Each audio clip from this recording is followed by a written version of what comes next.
네, 우리의 삶과 상황이 어떻든지 간에 오늘도 우리가 하나님을 예배하는 자들이 있어서 우리 하나님께서는 그 영광을 받으실 줄로 믿습니다. 오늘 이 시간도 우리의 마음과 뜻과 정성을 모아 하나님을 예배하기 위해 오신 여러분들 가운데 우리 주님의 은총과 평화가 함께 하시기를 바랍니다. 매 주일마다 이 은총과 평화의 인사를 함께 나누고 있는데요. 그냥 드리는 말씀이 아니라 요즘처럼 이 하나님의 은총과 평화가 절실한 적은 없는 것 같아요.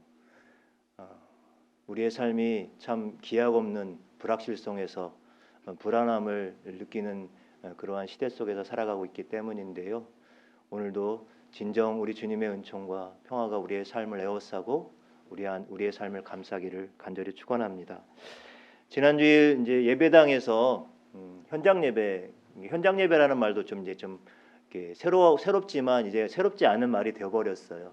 언제 현장 예배가 아닌 적이 있었던가요? 근데 우리가 이렇게 온라인 예배를 드리고 다 보니까 이게 구별되는 말로 우리가 사용되어지게 되었는데 지난주일 오랜만에 우리가 예배당에서 함께 예배하는 현장 예배가 진행이 되었어요. 근데 예배 시작하기 전에 윗뜰에서 한 은퇴 장로님을 만났는데 그 은퇴 장로님께서 저를 보시더니 우리 한번 이렇게 안고 한번 뒹굴어야 되지 않겠냐고 이렇게 말씀하시면서 인사를 하셨어요. 근데 제가 차마 안고 뒹굴 수는 없어서 굉장히 송구한 마음이 있는데 이렇게 반가운 마음을 가지고 이제 예배를 시작하면서 예배자들의 우리 마음에는 우리 함께하는 그런 바램과 기도가 있었을 텐데요. 그 중에 한 가지는 역시 지금 이 코로나 상황이 더 이상 확산되지 않고 이제 안정되어지고 확진자들이 생기지 않는 것에 대한 기대와 바람 또 기도의 제목이 있었습니다. 그런데 우리의 소망과 달리 지난 주말에 이태원 클럽발 코로나19 이 재확산 소식들이 들리면서 순식간에 우리의 마음의 평안을 또 빼앗길 수밖에 없었습니다. 거진 이 3달간의 이 코로나19로 인해서 또 이런 상황들을 겪으면서 우리들의 그 마음을 지배하는 한 가지 이제 감정이 있었다고 한다면 그것은 우리가 아까 기도 중에도 그런 말씀하셨지만 불안입니다. 불안함. 사실 코로나19가 아니어도 그냥 우리의 삶이라고 하는 것 자체가 늘 불안함 가운데 살아가고 있어요. 우리 인간은 동물과 달리 어떤 생명의 위협을 느끼는 상황뿐만 아니라 그 다른 상황 속에서도 우리가 기대하는 것이나 우리가 소망하는 것을 혹시 이루지 못할까 봐 불안해합니다.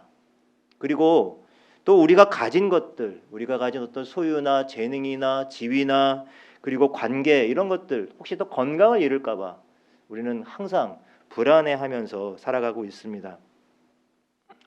알랭드 드 보통이라고 하는 스위스 출신의 작가가 쓴 불안이라고 하는 책이 있는데요. 이 불안이라고 하는 책은 이 현대인들의 불안의 그 원인을 몇 가지로 살피고 있습니다. 그 중에 가장 대표적인 그 원인이 불확실성입니다. 이것은 이제 어떤 개인의 환경이나 상황뿐만 아니라 이 개인이 이 사회적 관계 속에서 어떤 우리가 불안을 느끼는 그 원인들을 풀어내고 있는데요. 이런 것입니다. 자신이 속한 사회 속에서 어떤 지위를 얻지 못할지도 모른다는 어떤 생각, 보다 더 높은 지위를 얻어야 되는데 그것을 얻지 못한다는 어떤 불안감, 그리고 또 내가 이미 얻은 지위를 혹시 잃을지도 모른다고 하는 그런 불안감, 이런 것들이 우리의 이제 현대인들의 불안의 원인이라고 그렇게 말하고 있습니다. 결론적으로 이 사회적인 맥락 속에서, 사회적인 관계 속에서 이 지위라고 하는 것을 우리가 뭐 얻을지라도 혹시 또 못 얻을지라도 언제든지 우리는 항상 불안을 느낀다는 이야기입니다. 한마디로 이 불안의 원인은 바로 이 불확실성에 있다는 그런 주장을 하고 있습니다. 여러분, 근데 이 불확실성이라는 게 꼭 나쁜 것만은 아니죠.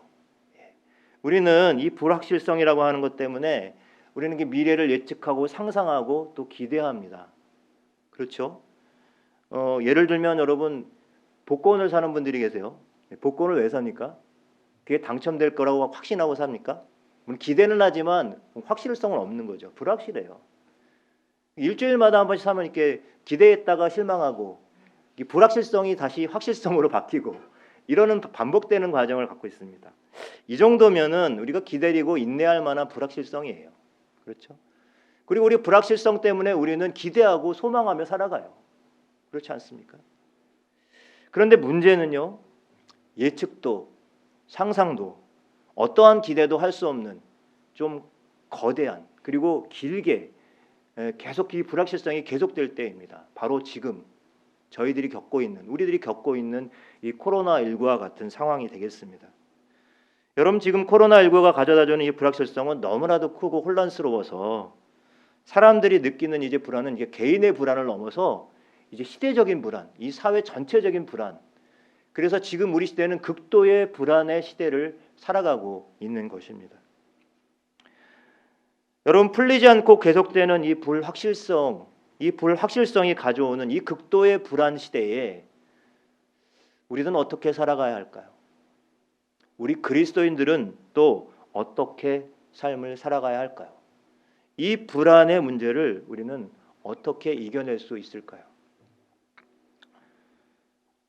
다양한 이야기들을 할 수 있겠습니다만, 또 사회 계층에서 다양한 이러한 제안들을 할 수 있겠습니다만, 오늘 저는 이 불안의 시대를 살아가는 저와 여러분들을 향한 하나님의 말씀에 귀를 기울여 보고자 합니다. 먼저 시편의 말씀 읽었습니다만 제가 다시 한번 이 말씀을 읽도록 하겠습니다. 하나님은 우리의 피난처시요 힘이시니 환난 중에 만날 큰 도움이시라. 그러므로 땅이 변하든지 산이 흔들려 바다 가운데 빠지든지 바닷물이 솟아나고 뛰놀든지 그것이 넘침으로 산이 흔들릴지라도 우리는 두려워하지 아니하리로다. 셀라. 여러분, 이 다른 성경 번역에 보니까 이 환난을 재난이라고 번역한 경우도 있습니다. 그렇죠? 시인이 지금 자신이 지금 경험하고 있는 어떤 인생의 중요한 경험, 힘겹고 불안한 경험을 어떤 거대한 자연재해, 그런 재난의 비유를 하고 있습니다. 땅이 변하고 산이 흔들려 바다 가운데 빠지고 바닷물이 급격하게 막 넘실거리고 그것이 또 넘쳐서 산을 흔드는 것. 그럼 이게 지진이나 해일 같은 것들을 우리가 떠올려 볼 수가 있겠죠. 마치 자신이 지금 경험하고 있는 상황이 이것이 어떤 전쟁이든 아니면 진짜 급격한 자연재해이든 간에 지금 자신의 삶이 송두리째 지금 막 흔들리고 있는 상황 가운데 있었던 거예요. 저는 비교적 평탄한 삶을 살아와서 어떤 이 그림이 확 들어오진 않습니다만 되게 이런 경험을 아마 이 전쟁을 경험하신 어르신들 같은 경우에는 아주 피부로 느끼실 겁니다. 그리고 지금도 살아가는 것 자체가 이게 전쟁 같은 삶을 참 고난의 고통스러운 삶을 살아가고 계신 분들도 이 말씀, 이 시인의 이 고백, 시인의 상황이 마치 나의 고백이라고 느껴지는 분들도 분명히 계실 겁니다. 여러분, 어쨌든 이 시인이 경험하고 있는 것은 한마디로 표현하면 난리예요. 난리. 여러분, 난리라는 말을 아시잖아요. 근데 지금 이런 난리를 지금 우리들이 보편적으로 모든 사람들이 함께 겪고 있다고 하는 것입니다. 전 세계가 난리가 난 셈이에요. 여러분, 그 어느 때 전쟁보다도 더 많은 사람들이 지금 희생당하고 또 고통받고 있습니다. 이 상황이 언제 그칠지 기약이 없는 불확실성이 계속해서 우리를 불안하게 만들고 있습니다. 오늘 시편 본문에서는 시인도 역시 그러한 상황 가운데 있었는데 그런 상황 속에서 오늘 시인은 하나님을 바라보고 있습니다. 하나님을 향해 하나님을 바라보며 이렇게 노래하죠. 하나님은 우리의 피난처시고 우리의 힘이시고 환난 중에 만날 도움이시다. 비록 산과 바다가 심하게 흔들리고 요동치는 상황처럼 오늘 우리들의 삶의 상황도 우리 원하는 대로 우리가 뜻대로 되지 이루어지지도 않고 온갖 두려움과 불안과 근심이 우리의 삶을 송두리째 그렇게 흔들어대도 잊지 말라는 거죠. 무엇을 잊지 말라는 걸까요? 하나님이 우리의 피난처고 하나님이 우리의 삶의 주관자시고 우리 역사의 주관자시고 온 우주 만물을 창조하신 창조주 그 하나님이 우리와 함께 하시고 우리의 피난처가 되어 주신다는 것입니다. 최근에 어떤 분에게 이런 이야기를 들었습니다. 사막을 횡단할 때는 지도가 필요 없고 나침판이 필요하다는 거예요. 예전에 저도 이제 부목사 시절에 한 교회에서 청년들과 이 우즈베키스탄을 단기 선교를 간 적이 있었어요. 거기 뭐 타시켄트에서 이렇게 딱 가면 이 사막이 쭉 진행되는데 1000몇 킬로가 사막을 지나가는데요. 길 하나 달랑 있고 다 옆으로 사막입니다. 그 사막에서 길을 잃어버리면 무슨 지도가 필요 없을 것 같아요. 그때 뭐가 필요하겠어요? 방향을 정확하게 하는 나침반이 필요하다는 것이죠. 마치 요즘 우리들의 상황과 비슷하지 않나요 싶어요. 그렇죠? 앞을 어떻게 예측할 수가 없어요. 어떤 방향으로 어떤 선택을 해야 될지 목회적으로도 그렇고 여러분의 삶의 자리에서도 그렇고 기업은 기업대로 학생들은 학생대로 모든 사회 구성원들이 자신의 삶의 자리에서 어떤 방향을 어떻게 선택해야 될지 알지 못하는 그러한 불확실성 속에서 살아가고 있습니다. 그러한 가운데 우리 그리스도인들이 이 하나님을 하나님을 바라본 그런 믿음의 나침반을 삼고 이 사막과 같은 그러한 인생을 살아가야 한다는 것이죠. 창세기 12장에서 하나님이 아브라함을 불러서 너의 고향, 친척, 아비 집을 떠나 내가 네게 보여줄 땅으로 가라 이렇게 말씀하셨어요. 근데 나중에 히브리서의 기자가 이 아브라함이 이 당시에 길을 떠날 때 사실은 갈 바를 알지 못하고 떠났다라고 기록을 하고 있어요. 여러분 장장 우르에서 가나안까지의 거리는 1600km 정도가 되는 거리예요. 부산까지 한 400km니까요. 그러면 얼마니까 부산을 왔다 갔다 한 2번을 해야 되는 거리는 거잖아요. 뭐 차가 아니에요. 뭐 낙타나 걸어서든지 이렇게 가야 되는 거리입니다. 1600km나 되는 여정을 그냥 한 말씀에 의지해서 길을 나섰어요. 그 긴 여정 동안 아브라함을 짓누르는 어떤 불안감, 내가 이거 탈라면 어떡하지? 강도를 만나면 어떡하지? 이런 어떤 그 사막 한가운데서 또 광야에서 그가 만나는 여러 가지 그 두려움과 불안들이 그를 얼마나 억눌렀겠습니까? 그러나 그는 이 말씀을 굳게 믿고 그 믿음의 나침반을 가지고 하나님이 말씀하신 그 말씀을 의지해서 갔어요. 또 때마다 하나님께서는 그 아브라함의 여정 가운데 함께 하셔서 그의 피난처가 되어 주셨죠.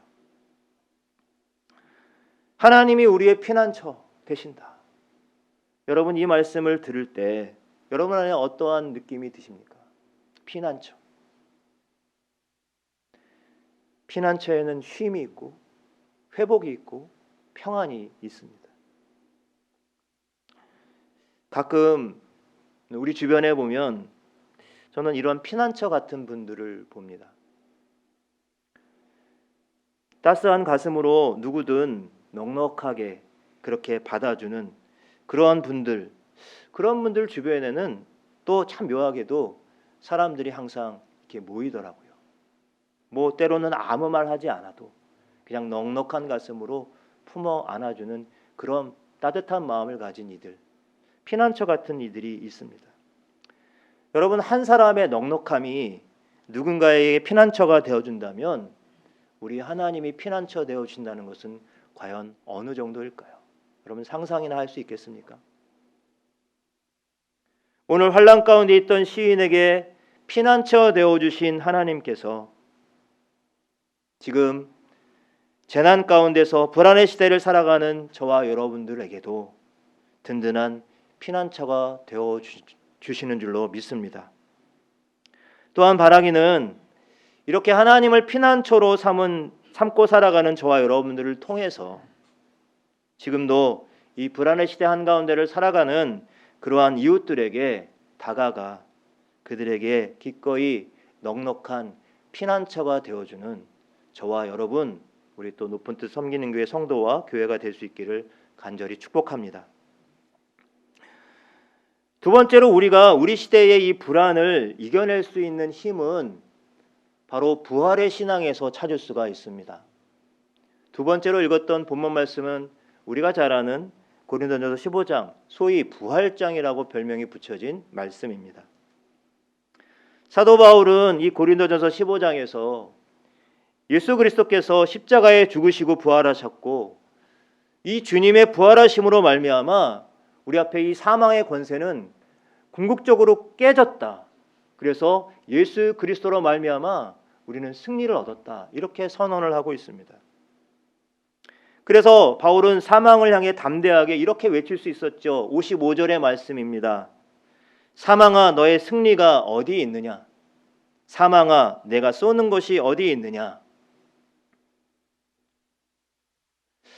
그런데요, 사실 우리가 죽음이라고 하는 것을 평소에 그렇게 많이 생각하지 않습니다. 때로는 뭐 아는 분들이나 또 가까운 분들이 돌아가시거나 그러면 이게 우리가 죽을 수 있는 존재들이구나 이런 생각을 하죠. 근데 여러분 이렇게 우리가 재난의 상황을 닥치다 보면 죽음이 훌쩍 우리 앞에 우리 곁에 이렇게 다가오는 것을 느낄 수가 있습니다. 여러분 죽음이 두렵지 않으세요? 죽음은 늘 사실 두려워요. 우리 믿는 사람에게도 죽음은 상당히 두려운 것이죠. 예전에 제가 부목사 시절에 아주 기억에 남는 한 권사님이 한 분 계십니다. 아주 노권사님인데요. 왜 기억에 남냐면 그 권사님의 임종 예배를 3번이나 드렸어요.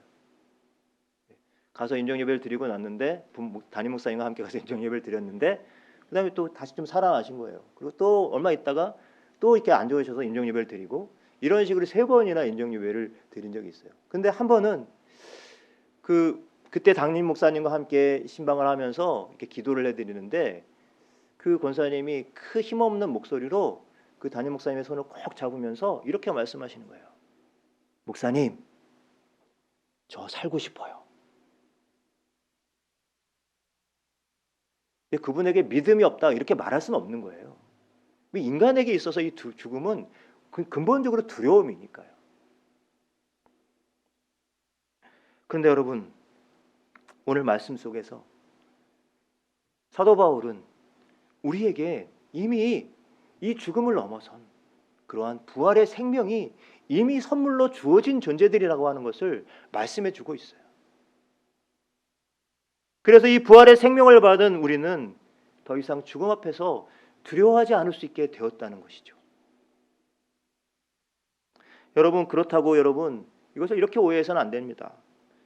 우리는 죽음을 두려워하지 않는 사람들이니까 이런 코로나가 이런 상황 가운데서 우리가 뭐 감염의 위험에도 불구하고 무조건 모여서 그렇게 예배를 드려야 한다 이런 의미로 곡해해서 받아들여서는 안 되겠습니다. 다만 우리가 바로 이 죽음도 불사하는 죽음도 두려워하지 않는 그런 이 부활의 신앙으로 우리는 흔들림 없이 견고하게 우리에게 맡겨진 주님의 일에 힘쓰는 자들이 되어야 된다는 것입니다. 오늘 사도 바울은 57절과 58절에서 우리들에게 이렇게 말하죠. 우리 주 예수 그리스도로 말미암아 우리에게 승리를 주시는 하나님께 감사하노니 그러므로 내 사랑하는 형제들아 견실하며 흔들리지 말고 항상 주의 일에 더욱 힘쓰는 자들이 되라. 이는 너희의 수고가 주 안에서 헛되지 않은 줄 알미라. 여러분 사도 바울이 사랑하는 교회 형제들 향해서 견실하며 흔들리지 말라고 이렇게 말하고 있습니다. 여러분 이 말씀에는 우리의 삶 자체가 이렇게 흔들릴 수밖에 없는 그런 환경과 상황이 늘 우리한테 맞닥뜨려진다는 이야기입니다. 그런 가운데서도 사도 바울은 이 부활의 신앙을 굳게 붙잡고 견고하게 서서 주님께서 우리에게 맡겨주신 일에 힘쓰라고 이렇게 권면하고 있는 것입니다. 그러면 여러분 이때 사도 바울이 말하고 있는 주의 일이란 무엇일까요? 앞서 말하고 있는 이 죽음을 넘어선 이 부활의 그 신앙을 가지고 그 관점에서 우리가 표현해 본다면 이 부활의 신앙을 가지고 이 죽음을 불사하는 삶, 그런 삶을 살아가는 것입니다. 다른 말로 표현하면 어떠한 위험에도 그 위험을 무릅쓰는 삶이라고 할 수가 있습니다. 최근에 이 코로나19로 인해서 위기 속에 있는 교회와 성도들을 위해서 많은 교계의 신학자들과 여러 크리스찬 의사들이 펴낸 책 가운데서 전염병과 마주한 기독교라고 하는 책이 있습니다. 전염병과 마주한 기독교. 이 책의 내용은 뭐 여러 그 시대별로 이 전염병을 마주되었던 그러한 지도자들, 크리스찬들 이런 분들에 대한 이야기들, 그 역사 속에서 교회가 어떻게 반응을 했는지 이런 이야기들을 쓰고 있는데요.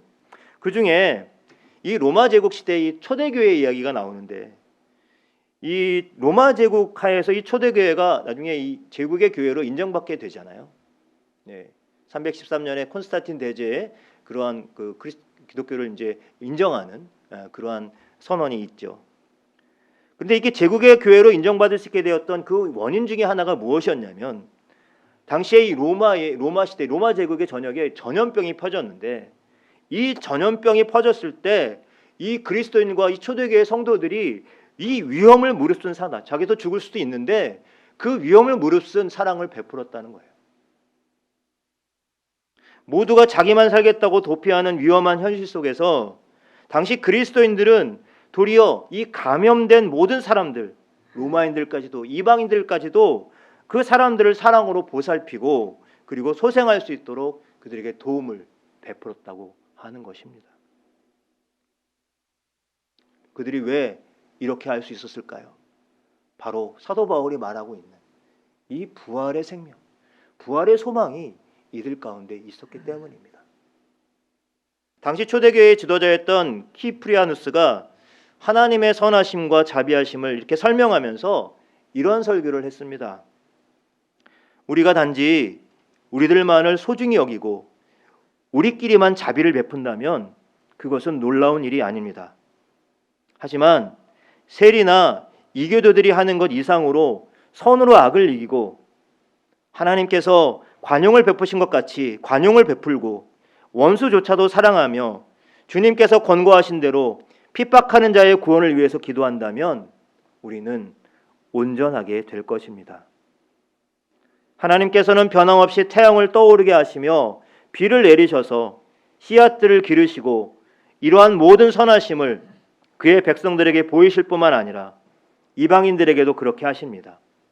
만일 누가 스스로 하나님의 아들이라고 고백한다면 그 사람은 아버지를 본받아야 함이 마땅하지 않겠습니까? 당시 초대교회 성도들은 아버지 되시는 하나님, 우리 주님의 그 사랑을, 죽기까지 자신의 생명을 내어주신 그 사랑을 본받아서 이렇게 위험을 무릅쓴 그러한 사랑을 베풀었다는 것입니다. 이렇게 죽음 앞에서 위험을 무릅쓴 자로 살아가는 것, 여러분, 그것이 바로 바울이 말하고 있는 부활의 신앙, 그리고 그 부활의 신앙을 가지고 주의 일에 힘쓰는 것입니다. 이 부활의 신앙이 끝모를 불안의 시대를 이겨내는 힘이 되는 줄로 믿습니다. 물론 여러분, 사도 바울 당시에 이 초대교회인들이 보여줬던 위험을 무릅쓴 사랑, 그리고 죽음의 위협을 무릅쓴 그 사랑, 당시의 성도들이 보여준 수준이나 방식으로 그 위험을 무릅쓴 사랑을 직접적으로 오늘 우리 시대에 그렇게 보이기는 쉽지가 않습니다. 특별히 이 코로나 상황 가운데서 여러분, 우리가 어떻게 이 환자들을 직접 만나고 대하고 이럴 수는 없잖아요. 요즘 그 누가 합니까?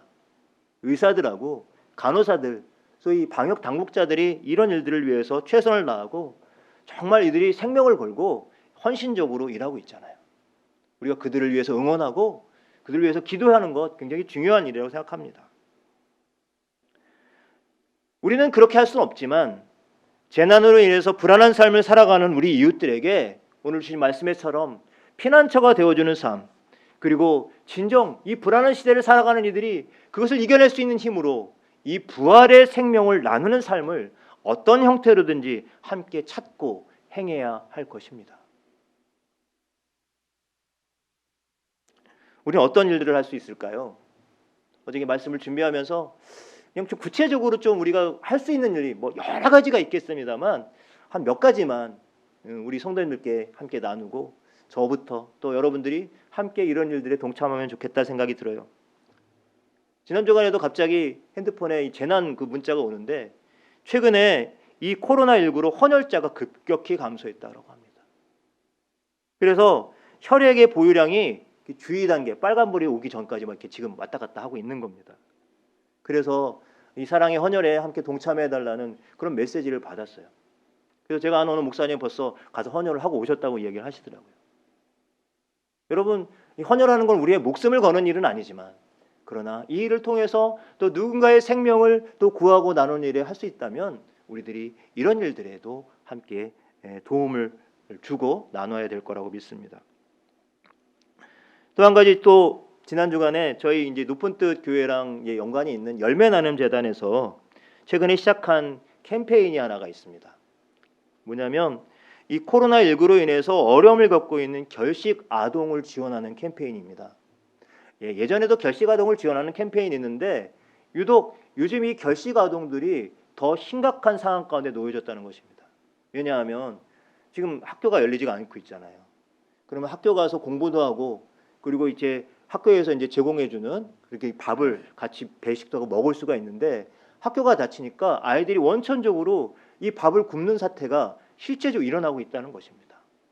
그래서 열매 나눔 재단에서는 그래서 이 코로나19로 인해서 결식 아동들을 지원하기 위해서 이제 새벽 배송으로 아이들에게 밥과 반찬을 보내는 이러한 캠페인을 지금 하고 있습니다.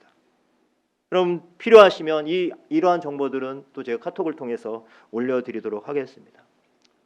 그 외에도 우리가 보편적으로 요즘 이제 재난지원금들을 또 받으셔서 그것들을 또 생계에 활용을 하고 계시는 분들도 계시지만, 또 많은 분들이 이걸 받아서 또 기부도 하시고 또 이런 일들을 하고 계세요. 그러면 우리 그리스도인들이 또 이런 일들에 우리가 함께 앞장서고 하셔야 되지 않겠습니까? 혹시 재난지원금이나 이런 것들 이미 받으셨다면, 사용하셨더라도 그것 때문에 우리 굳이 살아가는 생계에 그렇게 크게 위협이 되지 않는다면 우리가 일부든지 어느 정도 우리가 함께 또 나누는 그러한 일들을 감당하시길 바랍니다. 교회 안팎에도 사실상 또 어려운 분들이 많이 계세요. 알게 모르게 이렇게 표현을 못 하시는 분들이 계세요. 저는 당부드립니다. 도움을 주실 수 있는 분들도 용기가 필요하지만 도움을 받아야 되시는 분들도 용기가 필요한 거예요. 그게 그리스도의 공동체예요. 말씀해 주십시오. 함께 이 어려운 시기들을, 이 불안의 시대를 함께 이겨내는 그런 공동체로 우리가 함께 살아갈 수 있기를 바랍니다. 그 외에도 우리가 이 코로나 상황으로 인해서 최근에 제가 아는 우리 선교사님들도 뭐 이렇게 러시아든지 아니면 베트남이든지 뭐 있는 곳에서 다 이렇게 격리돼 계세요. 그러면서 그 안에서도 어려운 이들을 이렇게 돕기 위해서 구호 사역을 하는 그런 선교사님들, 그러면서 또 그냥 복음의 사역들을 지금 감당하고 있는 선교사님들이 많이 계십니다. 이분들이 어려움 겪지 않도록 또 그분들을 후원하고 또 지원하는 일들을 우리가 할 수 있겠습니다. 사랑하는 성도 여러분, 우리 모두가 지금 불안의 시대를 한복판을 지나가고 있습니다. 언제 끝날지 우리는 장담하고 예측할 수가 없습니다. 그러나 이 시대를 살아가면서 우리의 진정한 피난처 되어주시고 힘이 되어주시고 도움이 되어주시는 하나님을 의지합시다. 그리고 우리도 역시 누군가에게 피난처가 되어주는 삶을 살 수 있는 저와 여러분들이 되시길 바랍니다. 이 불안의 시대를 살아갈 때 이것을 이겨낼 수 있는 힘은 바로 우리 주님께서 자신을 내어주시기까지 죽기까지 사랑하셔서 우리에게 허락하여 주신 이 부활의 생명과 소망이 있음을 기억하고 그 부활의 신앙으로 넉넉하게 이 불안의 시대를 이겨내는 저와 여러분, 우리 높은 뜻 섬기는 교회 성도들 되시기를 간절히 축원합니다. 기도하겠습니다.